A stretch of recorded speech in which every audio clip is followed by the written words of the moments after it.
Hvis du er en af dem, der savner skiløb og høje bjerge, så er der altså mulighed for, at du her i Danmark godt lige kan komme ud og få skærpet svingene. Vi har været en tur på besøg i det jyske Søhøjland.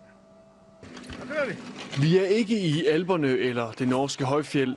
Vi er derimod i Gjern ved Silkeborg, hvor der ligger sne hele året. Jamen, vi har jo stadigvæk sneen der i form af børsterne til at køre på bakken, så det er muligt at holde sin skiferie, selvom der ikke er kommet sne.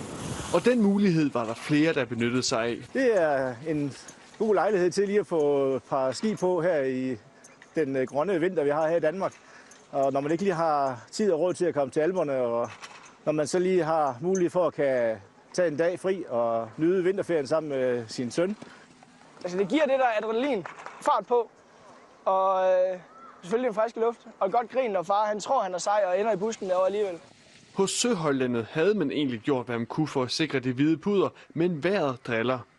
Jamen, så troede vi jo at gardere os med at købe sådan en lille snekanon der, så vi selv kunne lave sneen og sprøjte på bakken.